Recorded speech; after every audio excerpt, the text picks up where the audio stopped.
First time I saw Getra playing, he was such a passionate guy about the game. He was just a little child back then, but he had so much talent in him. You know, everybody who's like that guy. They thought he was a bit too young to be a star player, but he proved everybody wrong.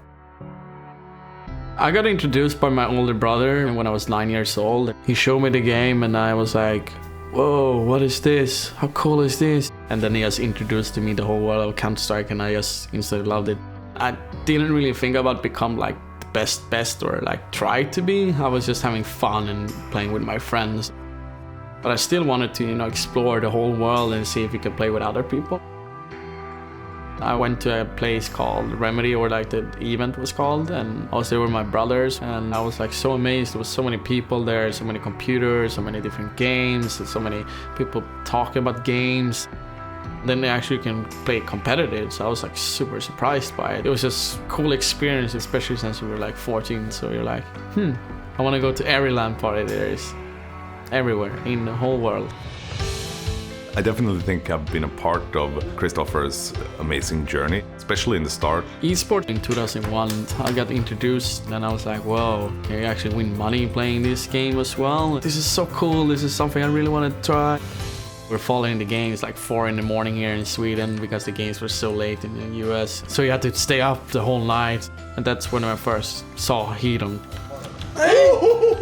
Well, esports was totally new when I started playing. I think I was maybe the first guy in Sweden to receive a salary from playing computer games. And I think it was something like $200 or something. I felt like I was king of the world, and I even got free mices and keyboards, and that was huge. When I saw Hedon play the first time, I was like, whoa, he's super good, this player. I need to look up this guy and see who it is and where he's from and so on. And then I saw he was from Sweden in Stockholm. I was like, oh, I need to follow this guy. I need to know what he's doing, what team he's playing for, what achievements he's done. Basically after that I got hooked and I was like, he's my idol. You know, he's so good and he's so talented, and I hope that I someday can actually compete against him.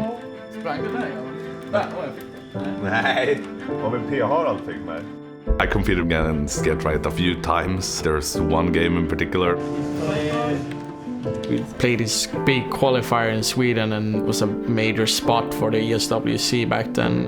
It was like a big thing. It was like this David versus Goliath. We were the best team and they were like kind of bad on paper. We were supposed to just have an easy walk in the park. I was playing out of my mind. Get right, he did some kind of hero match and they managed to win it versus us. It was just a cool feeling to see that actually, whoa, am I actually this good in this game? And he's still so proud about it. He still smiles like this when he talks about it. After when we beat it, Hedon and those guys, it was like just a good feeling to win the game, and especially over someone that you've been looking up to. That was basically his last official tournament and game as well. So I always say to him, I actually was the last one to beat you. And my feeling afterwards, okay, there's gonna be new king in town soon. After that game, I quit playing professionally and still worked for an IP, so I recruited GetRight to take my spot, and he did it very well.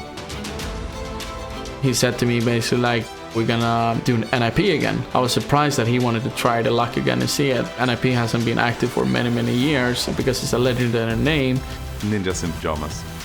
We handpicked the team with GetRight, Exist Forest and Fifth Line and Freiburg, and it kind of exploded into something else. We went pretty successful directly. We had this amazing run in the beginning. We won every single tournament, 87 straight games in a row, without a single loss. It was just very cool and surprising to see that you actually can be so dominant in a game, and also that you were one of the best players at the same time. That's probably my biggest success. I think our first loss was in Ukraine. That felt quite sad when it happened, but it was just such an amazing run. I mean, I could never believe that anything like that would happen. I guess you felt immortal because you're having that winning streak and you basically won against anyone you played, but when they actually hit you that you lost. This is how it is to feel to lose. It's always so hard to know what to say because you can't go there and say like, yeah, better luck next time, because at the moment it doesn't matter. He's just so frustrated. I guess I just try to hug him and like don't say anything. Like a big burden on your shoulder because everyone's expecting you're gonna win every time, no matter what you're doing, you know.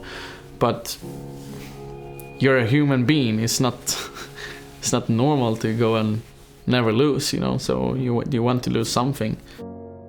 I don't think it helped Christopher being more humble for losing a game. I think he's always been a humble guy. When we're on that 87-0 streak, he was still the same guy as he is now and has always been. So I think it's just a genuine guy.